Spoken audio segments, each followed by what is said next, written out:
Hello students. Today we will discuss the about of subject of pathophysiology. This code is BP202. तो आज हम pathophysiology subject के बारे में पढ़ने वाले हैं जिसका कोड है BP202.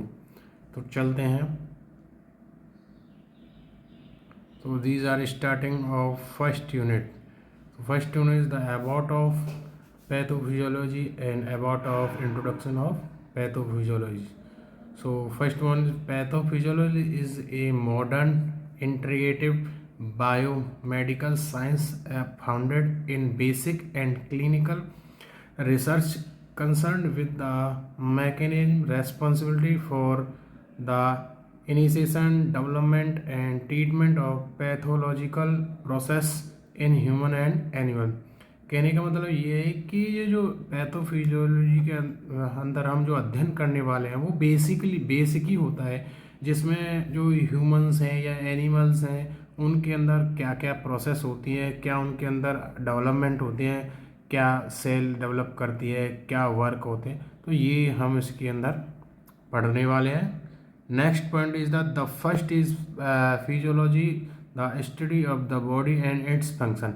जो पहला जब इसके अंदर जब हम चलते हैं तो क्या पढ़ते हैं कि जो फिजियोलॉजी मतलब जो ढांचा है, जो बनावट है बॉडी की और उसका कार्य क्या है. And the second is pathology the study of disease and its impact on the body. और हम पढ़ते हैं कि भाई जो आपकी जो बीमारी हैं, डिजीज़ हैं, वो कैसे होती हैं और उस पर बॉडी का क्या फ़र्क पड़ता है. ठीक है. नेक्स्ट हम चलते हैं. Pathophysiology is the study of the change of normal mechanism physical and biochemical function either causes by disease और resulting from an abnormal syndrome when something disturbed normal physiological process. यानी कि इसके अंदर ये भी हम पढ़ते हैं कि जो बॉडी के अंदर जो डिजीज़ से होने वाले जो चेंजमेंट हैं वो क्या हैं और कैसे होते हैं, उनका फंक्शन क्या है. ठीक है ना. तो इसके अंदर हम कई प्रकार की क्या डेफिनेशंस अनदर एग्जांपल और अदर एग्जांपल में हम ये भी कह सकते हैं and is the study of the clinical change that take place in body. यानी कि जो क्लिनिकल सिम्टम्स हैं जो बॉडी के अंदर चेंजमेंट हो रहे हैं तो उनके बारे में भी हम पढ़ते हैं. ठीक है. तो डिफरेंट ये क्या है, डिफरेंट बॉडी पार्ट्स की डिफरेंट इसमें जो फिजियोलॉजिकल चेंजमेंट्स हैं, जो डिजीज़ हैं, फंक्शन है, उसका हम अध्ययन करते हैं. तो कुछ ऐसी इससे रिलेटेड कुछ ब्रांचेज हैं जिसके अंदर हम और भी कुछ पढ़ते हैं. जैसे फर्स्ट हम चलते हैं बायोलॉजी.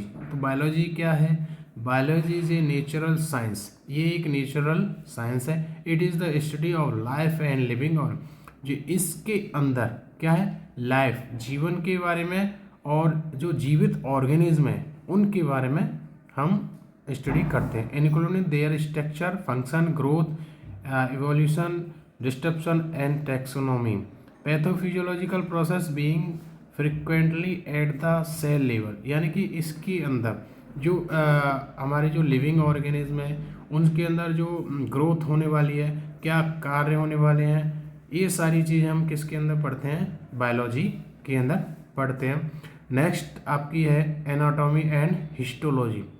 एनाटॉमी मीन्स क्या है, macro and micro structure properties of the human body are essential for understanding their pathology. यानी कि जो मैक्रो और माइक्रो मतलब छोटे मॉलिक्यूल और बड़े मॉलिक्यूल का स्ट्रक्चर है वो कैसे मिलकर बना हुआ है, जो स्ट्रक्चर है, बनावट है, उसको हम एनाटॉमी एंड फिजियोलॉजी के अंदर पढ़ते हैं. नेक्स्ट ब्रांच है आपकी बायोकेमिस्ट्री. ठीक है ना. तो बायोकेमिस्ट्री क्या है. Biochemistry is the branch of science. ये भी एक साइंस यानी कि विज्ञान की एक शाखा है. Science that explores the chemical process. जो कि क्या है, एक्सप्लोर करती है, जो साबित करती है या बताती है जो केमिकल रिएक्शंस होती हैं बॉडी के अंदर. ठीक है. डिफरेंट जो केमिकल रिएक्शन होती हैं, जैसे कहें तो हमारा जो प्रोटीन कैसे बन रहा है, यूरिन कैसे बन रहा है, ठीक है, गैस्ट्रिक जूस कैसे बन रहा है, एनर्जी कैसे बन रही है, एटीपी कैसे कन्वर्ट होते हैं, तो ये सारी चीज़ें किस में हम अध्ययन करते हैं, आपकी बायोकेमिस्ट्री में करते हैं, ठीक है, जिसको हम process within and related to living organ. और ये सारी चीज़ें कहाँ चलती हैं, ये सारी चीज़ें रिएक्शंस जो बायोकेमिकल रिएक्शन किसके अंदर चलें, लिविंग ऑर्गेनिज्म के अंदर ही चलती हैं, ठीक है। To living organism it is a laboratory based science, और ये जो साइंस है वो कहीं ना कहीं कनेक्टेड है हमारी लेबोरेटरीज के। जब हमारी जो बॉडी है उसके अंदर कोई केमिकल रिएक्शन हो रही है, यानी केमिकल प्रोसेस हो रही है, तो इसमें कहीं ना कहीं कोई ना कोई केमिकल्स अटैच होंगे। तो कहीं ना कहीं हम इसको अपने लैब में जाके इसको प्रूफ कर सकते हैं, आइडेंटिफाई कर सकते हैं कि भाई इसमें ग्लूकोज वर्क कर रहा है या फिर इसमें कुछ एंजाइम केमिकल्स वर्क कर रहे हैं। तो कहीं ना कहीं ये रिलेटेड है हमारी लेबोरेटरीज से, ठीक है ना। By using chemical knowledge and techniques biochemicals can understanding and solve biological problem. और अगर कोई प्रॉब्लम बायोकेमिकल प्रॉब्लम्स हो जाती है तो हम इससे अटैच करके हमारी जो लैब है उसमें जाके हम सीख सकते हैं, और सीखने के बाद जो प्रॉब्लम्स हो रही हैं, जो रिएक्शंस बायोकेमिकल्स रिएक्शन में प्रॉब्लम हो रही है, उनको हम सॉल्व कर सकते हैं, ठीक है। नेक्स्ट ब्रांच की तरफ चलते हैं, तो ये है बायोप्सिसिस। तो बायोफिजिकल प्रॉपर्टीज ऑफ सेल, यानी कि जो सेल्स की बायोफिजिकल प्रॉपर्टीज क्या है, tissue and organ determine there structure and functional correct, यानी कि स्पेसिफिक किसी भी एक ऑर्गन की जो स्टडी करते हैं उसको हम बायोप्सिसिस कहते हैं, ठीक है ना। जैसे सेल हो गया, टिश्यू हो गया, ईटीसी, ठीक है। Next physiology. अब फिजियोलॉजी क्या है, it is the branch of biology. ये भी क्या है, ये साइंस की ब्रांच नहीं है, साइंस की ब्रांच क्या थी, बायोलॉजी। ये फर्दर ब्रांच है आपकी किसकी, बायोलॉजी की। क्या है, ये बायोलॉजी की ब्रांच है। It is the branch of biology dealing with the function and activity of living organism and there part, यानी कि ये कह सकते हैं हम ये सेम है। हमारा जो बायोलॉजी थी, जो इसका सबसे पहले ब्रांच थी फर्स्ट, वो सेम है, ठीक है, इसमें कोई ज़्यादा अलग नहीं है। Next physiological anatomy. The ultra structure and macro structural change under pathological condition help to understanding function change and vice versa, यानी कि जो आपकी जो पैथोलॉजिकल एनाटॉमी के अंदर क्या पड़ता है, जो अल्ट्रा स्ट्रक्चर बहुत ही छोटी माइन्यूट स्ट्रक्चर होती हैं और बड़ी स्ट्रक्चर, उनके अंदर जो चेंजमेंट आता है और किस कंडीशन में आता है, वो क्यों होता है, किस लिए होता है, वो भी हम सारी चीज़ें वो इसके बारे में हम नॉलेज किसके अंदर, पैथोलॉजिकल एनाटॉमी के अंदर पढ़ते हैं, ठीक है ना। नेक्स्ट अब पढ़ते हैं कि नीड और पैथोफिजियोलॉजी स्टडी, यानी कि हमें नई क्यों पढ़ी भाई पैथोफिजियोलॉजिकल स्टडी की, कि इट हेल्प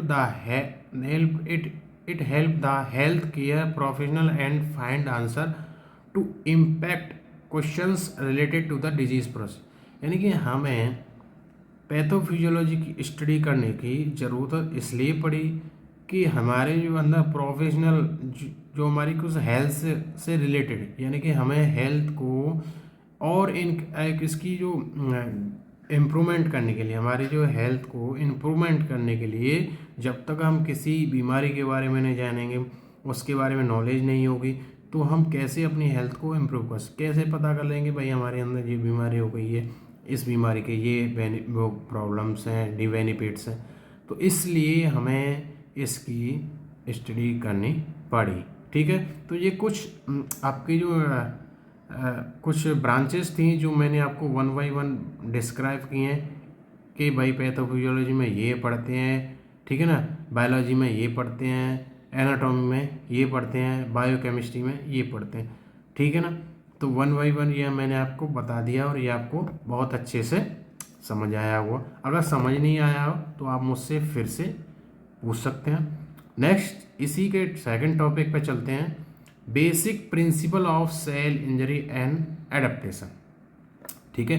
यानी कि अभी जो मैंने बताया था कि बायोलॉजी के अंदर क्या पढ़ते हैं, तो ये सारी चीज़ें हम अब किसके अंदर, जो आपकी पैथोफिजियोलॉजी एक सब्जेक्ट, एक ब्रांच है, उसके अंदर मैं आपको बताने जा रहा हूँ कि जो प्रिंसिपल क्या है सेल इंजरी का, यानी सेल जो है वो डैमेज कैसे होती है, ठीक है, सेल डेड क्यों होती हैं, और इसका बॉडी पर क्या इफेक्ट पड़ने वाला है, ठीक है। तो ये मैं आपको स्टेप बाय स्टेप आपको डिस्कस करूँगा और आपको मैं बताऊँगा कि इसके क्या आपकी बॉडी पे इफेक्ट पड़ते हैं।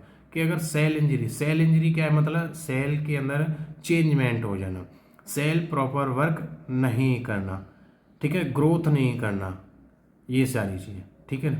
तो डेफिनेशन से स्टार्ट करेंगे। Cell injury the common denominators in almost all disease, यानी कि जो सेल इंजरी होती है, यानी सेल इंजरी का मतलब होता है सेल डेड होना, ठीक है, सेल इनफॉर्मल फंक्शन करना, सेल सही से कार्य नहीं करना, सेल के अंदर कोई भी बायोकेमिस्ट्री से रिलेटेड कोई भी डिफिकल्टी आ जाना, ठीक है ना, मतलब कमी, कहने का मतलब पूरा है कि प्रॉपर वे में वो कार्य नहीं करती है। तो ये कहने का मतलब है cell injury is the common, यानी कि ये जब भी कोई भी बीमारी होगी, जब भी कोई डिजीज होगी, तो कहीं ना कहीं सेल इंजर्ड होगी, सेल डैमेज होगी।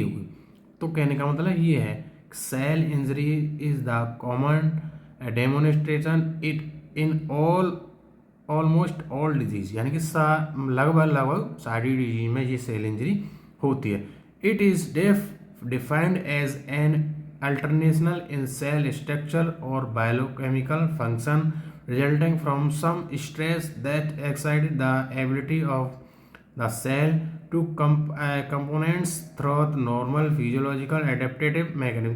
और इसमें सेल के अंदर कुछ चेंजमेंट भी आ जाता है, ठीक है ना, इसके स्ट्रक्चर, इसकी बनावट और इसकी जो केमिस्ट्री है, यानी कि सेल के अगर हम बात करते हैं तो सेल के अंदर बहुत सारे कंपोनेंट्स प्रेजेंट होते हैं, लाइक साइटोप्लाज्म है, न्यूक्लियोलस है, न्यूक्लियस है, गोल्जी एपरेटस है, ठीक है ना, माइटोकॉन्ड्रिया है, ये सारी चीज़ें होती हैं। जब उसके अंदर चेंजमेंट आ जाता है तो कहीं ना कहीं हम उसी कंडीशन को हम क्या कहेंगे, सेल इंजरी कहेंगे। और जब ये इनकी जो सिचुएशन है या इनकी कार्य करने की क्षमता है वो घट जाएगी, तो सेल प्रॉपर वे में रेस्पायरेशन या फिर रिएक्टिव या फिर अपना प्रॉपर वे में एक्टिव नहीं रहेगी, उसी को ही हम क्या कहेंगे, सेल इंजरी कहेंगे। मतलब सेल बीमार है, सेल अब कार्य नहीं कर, जब सेल कार्य नहीं कर रही है तो सपोज दैट कि हमारी पूरी बॉडी कार्य नहीं करेगी, क्योंकि